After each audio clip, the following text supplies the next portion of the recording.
ನಮಸ್ತೆ ಟಿವಿ 20 ಕನ್ನಡ ವಾಹಿನಿಗೆ ಸ್ವಾಗತ.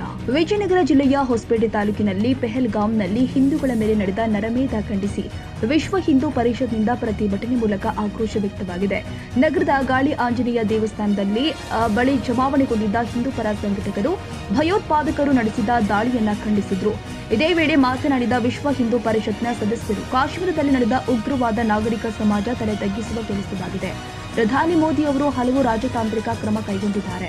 ಇದರಿಂದ ಪಾಪಿ ಪಾಕಿಸ್ತಾನ ವಿಲವಿಲ ಒದ್ದಾಡುವಂತಾಗಿದೆ. ಇಲ್ಲಿಯವರೆಗೆ ಸುಮ್ಮನಿದ್ದದ್ದು ಆಗಿದೆ.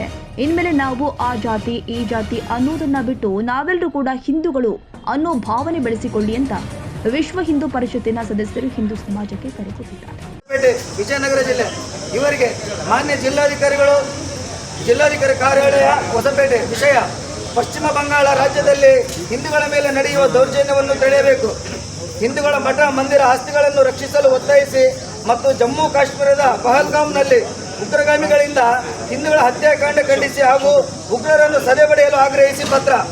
ಮಾನ್ಯರೇ, ಇತ್ತೀಚೆಗೆ ವಕ್ಫ್ ಕಾಯ್ದೆ ವಿರೋಧಿಸಿ ಪಶ್ಚಿಮ ಬಂಗಾಳ ರಾಜ್ಯದಲ್ಲಿ ಹಿಂದೂಗಳ ಮೇಲೆ ನಡೆಯುತ್ತಿರುವ ಹಲ್ಲೆ ದೌರ್ಜನ್ಯವನ್ನು ತಡೆಯಬೇಕು, ಅನ್ಯಾಯವಾದವರಿಗೆ ನ್ಯಾಯ ಒದಗಿಸಬೇಕು ಮತ್ತು ಹಿಂದೂಗಳ ಮಠ ಮಂದಿರ ಆಸ್ತಿಗಳನ್ನು ರಕ್ಷಿಸಬೇಕು. ಮುಂದಿನ ದಿನಗಳಲ್ಲಿ ಹಿಂದೂಗಳಿಗೆ ಯಾವುದೇ ರೀತಿಯ ಅನ್ಯಾಯವಾಗದಂತೆ ನೋಡಿಕೊಳ್ಳಲು ಆಗ್ರಹಿಸುತ್ತಿದ್ದೇವೆ. ಜಮ್ಮು ಕಾಶ್ಮೀರದ ಸುಂದರ ಪ್ರವಾಸಿ ತಾಣ ಪಹಲ್ಗಾಂವ್ನಲ್ಲಿ ಪಾಕಿಸ್ತಾನ ಪೋಷಿತ ಉಗ್ರರು ಹಿಂದೂಗಳನ್ನೇ ಗುರಿಯಾಗಿಸಿಕೊಂಡು ಧರ್ಮ ಕೇಳಿ ಹಿಂದೂಗಳನ್ನೇ ಗುಂಡು ಹಾರಿಸಿ ಹತ್ಯೆ ಮಾಡಿರುವುದು ಖಂಡನೀಯ. ನಮ್ಮ ಸಂಘಟನೆ ಈ ದುಷ್ಕೃತ್ಯವನ್ನು ಸಹಿಸುವುದಿಲ್ಲ. ಈಗಾಗಲೇ ಕೇಂದ್ರ ಸರ್ಕಾರ ರಾಜತಾಂತ್ರಿಕವಾಗಿ ಪಾಕಿಸ್ತಾನಕ್ಕೆ ಪೆಟ್ಟು ನೀಡಿದೆ, ಅದು ಸ್ವಾಗತಾರ್ಹ. ಆದರೆ ದುಷ್ಟ ಉಗ್ರರನ್ನು ಶಿಕ್ಷಿಸುವುದು ಅತಿ ಅವಶ್ಯವಿದೆ.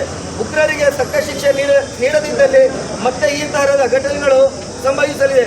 ಭಾರತದಲ್ಲಿ ಉಗ್ರವಾದವನ್ನು ನಿರ್ನಾಮ ಮಾಡಲು ಒತ್ತಾಯಿಸುತ್ತೇವೆ.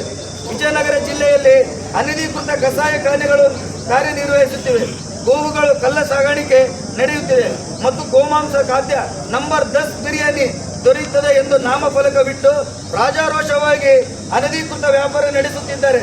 ಮಾನ್ಯ ಜಿಲ್ಲಾಧಿಕಾರಿಗಳಾದ ತಾವು ಕಾನೂನು ಬಾಹಿರವಾಗಿ ನಡೆಯುವ ಚಟುವಟಿಕೆಗಳನ್ನು ತಡೆ ಹಿಡಿಯಬೇಕೆಂದು ವಿನಂತಿ. ಪ್ರಾರ್ಥನಾ ಮಂದಿರಗಳ ಮೇಲೆ ಧ್ವನಿವರ್ಧಕಗಳನ್ನು ಸರ್ವೋಚ್ಚ ನ್ಯಾಯಾಲಯ ನಿಗದಿ ಮಾಡಿರುವ ಶಬ್ದಕ್ಕಿಂತ ಹೆಚ್ಚಿನ ಶಬ್ದವಿಟ್ಟು ಸಾರ್ವಜನಿಕರಿಗೆ ತೊಂದರೆಯನ್ನು ಉಂಟು ಮಾಡುತ್ತಿದ್ದಾರೆ. ಈ ಕರ್ಕಶ ಶಬ್ದದಿಂದ ವೃದ್ಧರಿಗೆ, ಮಕ್ಕಳಿಗೆ, ರೋಗಿಗಳಿಗೆ, ಗರ್ಭಿಣಿ ಸ್ತ್ರೀಯರಿಗೆ ತೊಂದರೆಯಾಗುತ್ತಿದೆ. ನ್ಯಾಯಾಲಯದ ಆದೇಶ ಪಾಲಿಸಲು ಆಗ್ರಹಿಸುತ್ತೇವೆ. ವಂದನೆಗಳು. ಅಷ್ಟೊಂದು ನಮ್ಮೆಲ್ಲರಲ್ಲೂ ಆ ರಕ್ತ ಕುದಿತಿದೆ. ಪ್ರತಿಯೊಬ್ಬ ಭಾರತೀಯನಲ್ಲೂ ಮೊನ್ನೆ ನಡೆದ ಘಟನೆಯಿಂದ ರಕ್ತ ಕುದಿಯುತ್ತಿದೆ. ಯಾಕಂತಂದ್ರೆ ನಡೆದಂತ ಘಟನೆ ಅಂತ ಪೈಶಾಚಿಕವಾದಂತ ಘಟನೆ ಅಂದ್ರೆ ಅತಿಶಯೋಕ್ತಿ ಏನಲ್ಲ. ಅಲ್ಲಿ ತಮ್ಮ ರಜಾ ದಿನಗಳನ್ನು ಮಗ ಅತಿ ಹೆಚ್ಚು ಅಂಕ ಗಳಿಸಿದಾನೆ ಅನ್ನೋ ಸಂತೋಷದ ಕ್ಷಣಗಳನ್ನು ಪಡೆಯೋದಕ್ಕೆ ಅಂತ ಸುಂದರವಾದ ತಾಣಕ್ಕೆ ಹೋದಾಗ ಅಲ್ಲಿ ನಡೆದ ಘಟನೆ ಏನು? ಆ ಸುಂದರ ಕ್ಷಣಗಳನ್ನ ತಮ್ಮ ಜೀವನ ಪೂರ್ತಿಯು ತಮ್ಮ ಮನೆಯವರು ನರಳುವಂತಹ ಘಟನೆ ಅಲ್ಲಿ ಹೋದಂತ ಪ್ರತಿಯೊಬ್ಬ ಭಾರತೀಯ ವ್ಯಕ್ತಿಗೂ ಆಗಿದೆ. ಆ ಭಾರತೀಯ ವ್ಯಕ್ತಿಯಲ್ಲಂತಂದ್ರೂ ಇನ್ನೊಂದು ವಿಚಾರವನ್ನು ಹೇಳಬೇಕು, ಪ್ರತಿಯೊಂದು ಹಿಂದುವಿನಲ್ಲೂ ಆ ಘಟನೆ ಆಗಿದೆ. ಯಾಕಂತಂದ್ರೆ ಅಲ್ಲಿ ನಡೆದ ಘಟನೆ ಎಂತದು ಕೇವಲ ಭಾರತೀಯ ಅಂತ ಹೇಳ್ಬಿಟ್ಟು ಅಲ್ಲಿ ಯಾರನ್ನು ಗುಂಡಿಟ್ಟು ಸಾಯಿಸಿಲ್ಲ. ಕನ್ನಡಿಗರ ಮೆಚ್ಚಿನ ನಿಮ್ಮ ಟಿವಿ 20 ಕನ್ನಡ ವಾಹಿನಿ ಇದೀಗ ಟಿವಿಯಲ್ಲಿ ಲಭ್ಯ. ಕರ್ನಾಟಕ ಮತ್ತು ದೇಶ ವಿದೇಶದ 360 ಡಿಗ್ರಿ ಸುದ್ದಿ ವಿವರವನ್ನ ಪಡೆಯುವುದಕ್ಕೆ ಟಿವಿ 20 ವಾಹಿನಿಯನ್ನು ಲೈಕ್ ಮಾಡಿ, ವಿಡಿಯೋಗಳನ್ನು ಶೇರ್ ಮಾಡಿ, ಕಮೆಂಟ್ ಮಾಡಿ, ಸಬ್ಸ್ಕ್ರೈಬ್ ಮಾಡಿ.